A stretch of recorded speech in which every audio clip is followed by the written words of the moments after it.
Olá a todos, mais um dia de europeu, mais um dia de análise à competição, aqui no Princípio Era a Bola, o podcast da Tribuna Expresso. O meu nome é Francisco Martins e tenho comigo o Rui Malheiro e o Tomás da Cunha, os analistas residentes da nossa tertúlia. Olá meus caros, como é que estão? Viva Francisco, viva Tomás, cumprimentos a todos. Olá a todos. Subscrever o Expresso é ter acesso à melhor informação, a uma vasta oferta de conteúdos exclusivos e à opinião de referência. Subscrever o Expresso é tornar-se membro do nosso clube, poder ser voz ativa de uma comunidade informada e beneficiar de vantagens exclusivas. Subscreva o Expresso em expresso.pt/digital. Expresso. Liberdade para pensar. Esta quinta-feira assistimos a 2 empates a um golo, o primeiro entre a Eslovénia e a Sérvia. Foi mais uma prova para nunca desvalorizarmos os jogos do fundo do cartaz. Enquanto que o segundo, no encontro entre a Dinamarca e a Inglaterra, a frieza nórdica congelou um conjunto de 3 leões ainda algo perdidos na competição. No duelo mais aguardado do dia, a Espanha derrotou a Itália por 1-0 e, Tomás, começamos precisamente por aí. Apesar do jogo ter sido resolvido com o autogol de Calafiori, o quinto autogol deste europeu, o encontro acabou por corresponder às suas expectativas, apesar de ter sido decidido num momento mais inusitado, quando houve tanta qualidade em campo. Não correspondeu às expectativas num sentido de disputa, de espetacularidade, de equilíbrio no marcador, de incerteza, mas correspondeu totalmente, até diria que superou as expectativas em termos de exibição espanhola. E se na primeira partida dissemos que a Espanha teve um resultado mais gordo do que aquele que mereceria, neste foi totalmente ao contrário. A Itália livrou-se de uma goleada de 4 ou 5-0, porque de facto foi banalizada pela seleção espanhola. E a grande diferença para o primeiro jogo é que a Espanha não só pressionou alto, não só condicionou o adversário como tinha feito à Croácia, mas desta vez também conseguiu instalar-se no meio campo contrário na troca de passes. E isso acabou por afetar muito a defesa italiana. Além disso, houve alguns duelos-chave que resultaram mais para o lado espanhol do que para o lado italiano.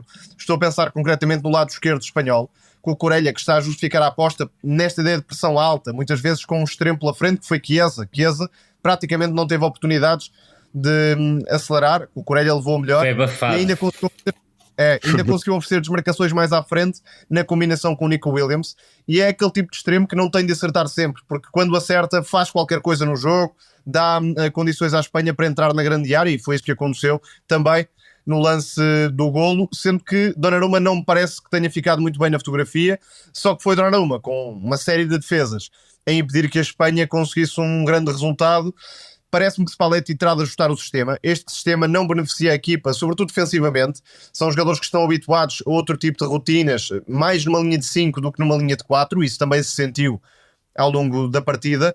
Mas de facto fica essa nota positiva. A melhor exibição no torneio. Fabián Ruiz, para mim, junta-se a Musiala naquele lote dos jogadores que estão em plano de evidência neste campeonato da Europa. E esta combinação de médios inteligentes, Rodri, Pedri e Fabián Ruiz, com extremos muito explosivos, muito irreverentes. Não falámos de Lamine Yamal, mas também esteve bem neste jogo. Acaba por resultar numa Espanha com muitos recursos para dominar e para desmontar o adversário. Fabián Ruiz, que fez mais uma ótima exibição, talvez num papel um pouco diferente daquele que tinha desempenhado contra a Croácia, mais a construir o jogo a partir de trás e menos infiltrado no bloco contrário. Mas Rui, Nico Williams é um nome incontornável desta partida. O extremo tentou 11 dribles e concretizou apenas 4, não é uma taxa de sucesso muito alta, mas que leitura se pode fazer destes números quando estamos a falar de um jogador que vive no risco? Sim, ele vive no risco, mas reparem numa coisa, Francisco, ele consegue 4 em 11, mas os outros 7 criou desequilíbrios na mesma. Pode não ter conseguido driblar, mas criou desequilíbrios na estrutura italiana. E sobretudo um aspecto, e reforçando totalmente a ideia do Tomás, a Espanha fez a exibição mais completa deste europeu, acrescentou nota artística a essa exibição completa, e o resultado só não é uma goleada, porque o Donnarumma, que do meu ponto de vista, tal como o Tomás, não esteve bem no golo, acabou por ter quase uma dezena de defesas que acabaram por ser determinantes. Em relação aos 2 papéis que salientaste, o Fabián Ruiz foi muito importante como construtor. Eu creio que a Espanha tem uma saída muito bem conseguida entre central esquerdo, desta vez o Laporte ainda dá mais qualidade a essa saída, com combinação com o Cucurella e depois buscar o Fabián Ruiz no corredor central. Ontem juntou ainda a capacidade que o Pedri teve para atacar as costas da dupla de médios mais defensivos da seleção italiana e abriu espaços por aí, mas o Fabian, para além de um construtor, foi também um criador e tem dos lances mais espetaculares do encontro, quando podia ter procurado o remate e acabou por abrir no corredor direito no Carvajal, um desequilíbrio absolutamente absurdo. E além disso, remata de fora da área, normalmente é um dos melhores rematadores do mundo fora da área. Eu continuo a achar isso, eu acho que é... E agora tem havido muitos gols de fora da área.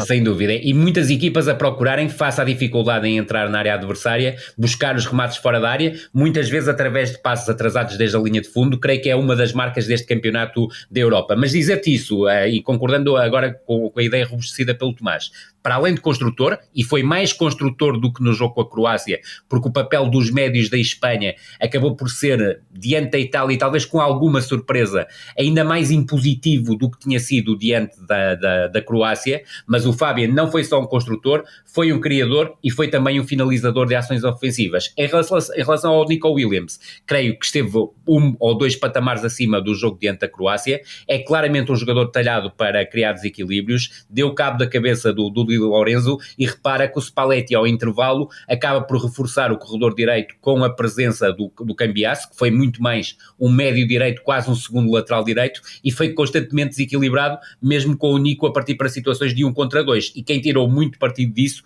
tal como o Tomás disse muito bem, foi o Cucurella, porque o Cucurella faz um grande jogo, principalmente em ações interiores, quer em combinação com o Nico Williams, proporcionando a bola no pé no Nico Williams ou bola no espaço ao Nico Williams e, sobretudo, soube sempre desmarcar-se no espaço quando o Nico Williams tinha estas situações de 1 contra 2, que ele não resolveu sempre através do drible, mas soube resolver também através de situações de remate ou até assistir os colegas de equipe. Mas deixa-me dizer, Rui, que me parece que é preciso rever este conceito da perda de bola, porque o que os treinadores não querem normalmente é que os jogadores percam a bola em zona perigosa. Certíssimo. Agora, arriscar 1 contra 1 no último terço, perdendo a bola, não é propriamente grave, porque a equipa está em condições de defender alto e de a recuperar. Claro que sim. Grave seria se o jogador que é suposto desequilibrar não assumisse qualquer risco, aí não perdia a bola de certeza. De certeza absoluta, concordo inteiramente contigo. Creio que essa capacidade de desequilíbrio, o Nico Williams representa isso, até mais que o Lamine Yamal, porque o Lamine Yamal é mais cerebral, se quisermos, tem o 1 contra 1, tem a capacidade para criar desequilíbrios como o Nico Williams tem, se calhar em alguns momentos não arrisca tanto como o Nico Williams, mas depois acrescenta um lado mais cerebral, um lado mais combinativo, que foi visto particularmente diante da Croácia, mas mesmo diante da Itália, a espaços apareceu, mas a verdade é que também a Espanha privilegiou claramente o corredor esquerdo para chegar às zonas de finalização. É um risco ponderado que veio um pouco na sequência daquela mudança de ADN que temos vindo a falar aqui em relação à Espanha. O selecionador espanhol, Luís de la Fuente, depois do encontro, disse as seguintes palavras: reitera a mensagem, não há ninguém melhor do que a Espanha. Que leitura fazem desta declaração, Tomás? Quanto a mim, é uma declaração ambiciosa, afirmativa, mas que até tem correspondido à verdade. A equipa que está mais próxima é mesmo a Alemanha, e esta Espanha teve um grau de dificuldade muito diferente, portanto colocaria a Espanha, em termos do que já aconteceu, claramente acima da Alemanha, e a grande dúvida que existia era sobre o processo defensivo. Só que como a Espanha, em pressão alta, tem conseguido impor-se, resolve o problema. Também acaba por evitar que surjam fragilidades mais atrás. Verdade. Portanto, está a ver como é que as equipas se vão adaptar a esta Espanha, mas a combinação do trio de médios que pausa, que consegue verticalizar, que consegue chegar à área também com o Pedri e Fabian Ruiz, e os extremos muito explosivos, a Nico Williams, mais num contra um, Lamine Yamal, que vai alternando entre combinações e jogadas de 1 para 1, acaba por ter aqui uma explosão de recursos que outras seleções não têm. E diria que se Luís de la Fuente continuar a acertar desta forma, com uma estratégia tão astuta, a Espanha pode mesmo ser uma grande candidata, e isso não estava propriamente no plano de toda a gente à partida para o torneio. Sim, e sobretudo destacar a capacidade, Francisco, e que o Tomás estava a dizer, a forma como a Espanha pressiona alto é uma forma de manual, e reparem que a Itália só conseguiu superar pela primeira vez a pressão já perto dos 40 minutos a encontrar... E Scamacca estava a jogar 40 ou 50 metros da área. Aliás, esse foi um dos grandes problemas da Itália, que o Scamacca estava completamente desligado da equipa. Há uma situação, e tu recordaste seguramente, Tomás, que é aos 45 minutos, que é quando a primeira vez que a Itália chega à zona de finalização, graças a um apoio do Scamacca e à forma como baixou e acabou por permitir que a Itália conseguisse finalmente entrar no meio campo ofensivo e chegar às zonas de finalização. Agora, a forma como a Espanha pressiona alto é uma forma de manual e provavelmente nem diria só, acho que é mesmo a equipa que melhor pressiona alto neste campeonato da Europa e sobretudo com isso evita expor-se em situações desfavoráveis, sobretudo de assalto ao último terço de outras equipas, e repara que Croácia e Itália já são dois muito bons exemplos de como pressionar alto e resultar, porque o grau de dificuldade agora para a Espanha provavelmente vai baixar, quer na terceira jornada, quer nos oitavos de final. A Espanha que conseguiu com esta vitória o primeiro lugar do Grupo B. Bem menos convincente do que a seleção espanhola foi a Inglaterra, que perdeu os primeiros pontos no Grupo C frente à Dinamarca. Rui, a equipa de Southgate foi pouco acutilante a defender e a atacar e acabou por ser algo penalizada com um gol do jogador do Sporting, o Morten Newman. Os alarmes começam a soar. Há aqui alguma margem de manobra para a equipa inglesa melhorar? A margem de manobra é imensa, Francisco. O problema é o treinador. Isso nós já tocamos aqui várias vezes. Southgate liga muito facilmente o complicador. Não basta só olharmos para o 11 inicial. Nós já falamos disso no outro programa. Ele não fez qualquer alteração. Eu creio que não deixa os jogadores confortáveis, principalmente o Phil Foden. Pareceu-me durante o jogo, não sei se concordas comigo, Tomás, que em vários momentos o Phil Foden, por vontade própria, procurou outros espaços para se sentir confortável, ou seja, surgiu mais vezes na zona interior direita e até acabou por enviar uma bola ao ferro. Agora, aquilo que me parece perfeitamente inadmissível... Sim, Tomás. E dizer que, de facto, Phil Foden esteve muito mais livre no jogo inglês. Exatamente. Aliás, contribuiu mais nos desequilíbrios do que na primeira partida. Agora, se foi um pedido de Southgate ou se foi espontâneo da parte do jogador, já ficou algumas dúvidas. Sim, eu fiquei claramente com a ideia que foi espontâneo, mas não estou aqui, obviamente, a especular. Agora, aquilo que me parece perfeitamente inadmissível é que um selecionador como um selecionador inglês prepara o jogo de uma certa forma, ou seja, prepara o jogo para dominar e aos 18 minutos, ao colocar-se em vantagem, num lance que considero feliz, porque há uma infelicidade tremenda por parte do Christiansen, que acaba por adormecer a procurar controlar o Saka e depois é ultrapassado de uma forma visceral pelo Walker, que depois alimenta a zona de finalização. Aquilo que me parece inadmissível é aos 18 minutos, a ganhares por 1-0, mudares completamente o teu plano de jogo, baixares o bloco, dar a bola ao adversário e praticamente desistes de atacar. E a segunda parte, no fundo, já com 1-1, foi uma Inglaterra muito pouco criteriosa. No fundo, aquilo que me pareceu, apesar do Foden, porque cá está a capacidade individual, estar perto do 2-1, a exibição da Inglaterra foi muito pobrezinha, as substituições não foram, do meu ponto de vista, particularmente felizes. Percebi a colocação do Gallagher, porque, muito sinceramente, eu creio que ele vai desistir de colocar o Alexander-Arnold como médio centro. A sentir Alexander-Arnold no melhor momento. Do Alexander-Arnold na partida, não é, Tomás? Uma condução e um passo. Exatamente, ou seja, depois das suas duas únicas ações extremamente positivas, acaba por sair. Depois, sinceramente, não compreendi a substituição no minuto 69, quando tirou o Saka, o Foden e o Kane, para colocar o Eze, o Watkinson e o Bowen. Acho que foi demasiado cedo para fazer essa substituição. Eu não teria abdicado do Foden, teria passado o Foden para o corredor direito, abdicaria sim do Saka, que eu acho que continua muito preso ao corredor e sem a capacidade para criar desequilíbrios e movimentos interiores, o que é exatamente o contrário daquilo que o Foden pode oferecer neste momento. E apesar do Watkins ter tido uma situação de ataque à profundidade muito interessante e que podia ter valido à Inglaterra o 2-1, eu creio que foi demasiado cedo para abdicar do Kane. Do outro lado, de salientar isto, uma exibição competente da Dinamarca, sentiu dificuldades iniciais, ainda assim parece-me que a equipa estava preparada para o jogo com a Inglaterra, ou seja, até o posicionamento do Eriksen muito mais como joga muito médio. Pouco ofensiva. É isso, a questão é essa, Tomás. A questão é que é uma equipa que está muito preocupada com o equilíbrio defensivo e depois acabou por ser muito feliz na forma como consegue o 1-1. É um golaço human, mas é uma incompetência tremenda da Inglaterra na forma como sai a partir de um lançamento lateral. Depois queria deixar só... olha o passe. Claro, o passe, exatamente. Um passe de alto risco, mas convenhamos que tinha soluções próximas muito mais fáceis e acessíveis.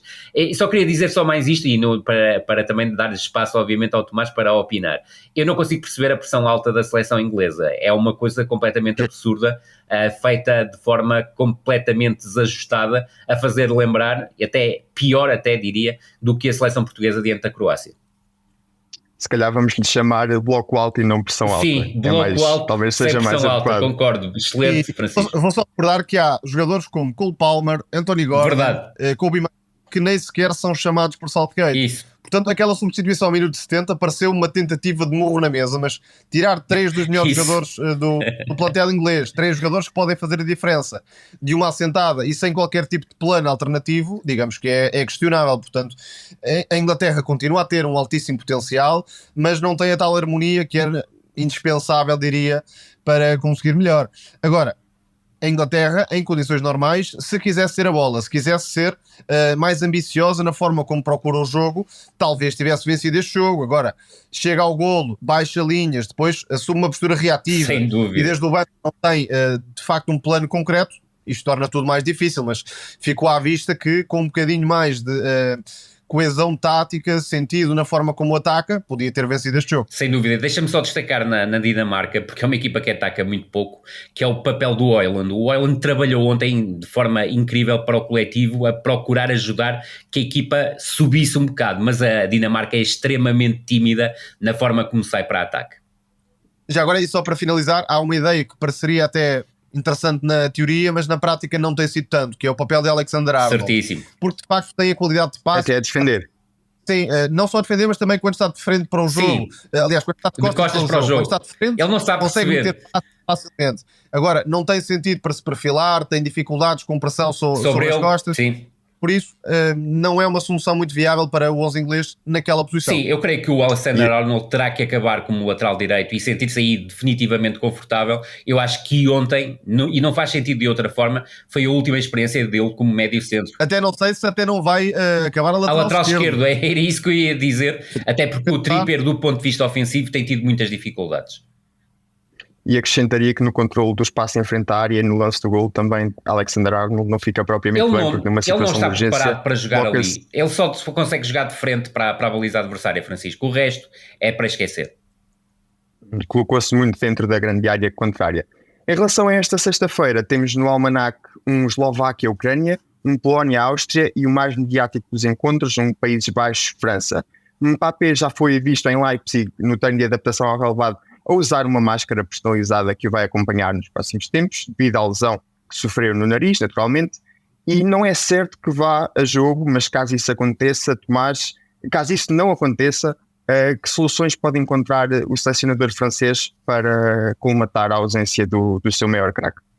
Fica a curiosidade se vai apostar num ataque móvel também, e aí poderia manter Thuram como referência e lançar um extremo esquerdo, até poderia ser Barcola, que é um jogador que acelera muito o jogo, ou se vai, por exemplo, ter um jogador mais fixo como é Giroud e atacar a partida de outra forma, como por exemplo Thuram a partir da esquerda, mas mais centralizado, e um jogador como Theo Hernandes com toda a liberdade ofensiva para fazer esse corredor e atacar o lado que me parece mais frágil dos Países Baixos, que é o lado direito. Verdade, seja com Dumfries e de Vrij, não é? Nenhum dos dois dá muita estabilidade defensivamente. Sem dúvida. Agora, a França é aquela equipa que pode perfeitamente viver sem Mbappé. Claro que é um jogador que marca a diferença, mas não é que tenha falta de soluções. Rui, concordas com o Tomás nesta versatilidade de chegarmos à hora do jogo e provavelmente antes de sair os 11 não temos qualquer certeza em relação ao jogador que pode substituir o Mbappé ou se o próprio Mbappé vai jogar? Sim, a questão do Mbappé jogar ou não já é uma questão que nos ultrapassa um bocado. Vamos pensar naquilo que será a França sem o Mbappé. Eu acredito que a opção será um bocadinho mais pragmática por parte do Deschamps. O próprio Deschamps é um treinador pragmático, por isso vai colocar o Olivier Giroud como referência ofensiva, mas acho que aquilo que o Tomás propôs ou seja, o Thuram jogar como referência ofensiva é um móvel e o Barcola jogar a partir do corredor lateral, seria a minha opção para um jogo diante dos Países Baixos, e ia dizer Holanda mais uma vez. E tal como o Tomás disse, eu creio que o lado direito da seleção holandesa é claramente o lado mais fraco, e creio que, por exemplo, apesar do Thuram poder oferecer muitas vezes a tal capacidade para explorar as diagonais e ter ainda o Theo Hernandes, que vai surgir sempre ali como um carrilero pelo corredor esquerdo, eu creio que o Barcola poderia ter aqui o jogo ideal para explodir. Agora, Deschamps é demasiado pragmático, já vimos o Zaïre Emery ter ficado insatisfeito por não ter entrado, e eu acredito que estes jogadores mais jovens vão ter muito poucas oportunidades com Didier Deschamps. Aliás, diria que se ganhar aos Países Baixos, provavelmente na terceira jornada será aí que o Zaïre Emery e o Barcola, por exemplo, terão oportunidades. Esperas nos Países Baixos que o trio de médios possa ter um pouco mais de intervenção com bola do que aquilo que aconteceu na estreia dos Países Baixos neste europeu, onde o trio de médios esteve bastante compacto na pressão e estancou bastante o adversário, mas não foi tão participativo no momento da organização ofensiva? Percebo-te até... É uma curiosidade para a segunda... desculpa, Rui. Não, continua, Tomás, eu depois também digo. Força, Tomás. Ter que a minha grande curiosidade sobre os médios dos Países Baixos é de que forma Koeman vai enquadrar Xavi Simons, que esteve muito apagado mesmo na primeira partida. E idealmente não seria bom tê-lo tão perdido na estrutura dos Países Baixos, porque Reinders teve muito protagonismo, talvez possa descer uma linha para que Xavi Simons encaixe na meia esquerda e a partir daí formar um lado muito forte, com Ake na construção, Reinders na ligação e depois a dupla Xavi Simons e Gakpo a tentar desequilibrar mais à frente. É essa a forma-chave, para mim é a forma determinante como os Países Baixos podem criar desequilíbrios, que é muito difícil numa organização defensiva extremamente bem burilada, extremamente bem pensada e extremamente compacta e muito difícil de bater. Creio que Tomás toca no ponto-chave. Eu creio que o Xavi Simons tem que ter um papel mais centralizado nesta equipa e creio que o Reinders pode oferecer muito ao conjunto, jogando um pouco mais baixo, tal como mostrou na forma como os Países Baixos construíram o lance do segundo golo na partida anterior. Vamos ver se Xavi Simons continua a ter aquele papel de extremo que vem para dentro ou se efetivamente se incorpora. Se queres a minha opinião, vai ser extremo a vir para dentro, infelizmente, para os Países Baixos. Ficamos com este lançamento dos jogos de hoje. Por hoje é tudo. Voltamos amanhã com um novo episódio do No Princípio Era a Bola, onde vamos contar com a antevisão ao Turquia-Portugal, o jogo em que a equipa das Quinas pode carimbar o acesso aos oitavos de final do Euro 2024. Por isso, até lá.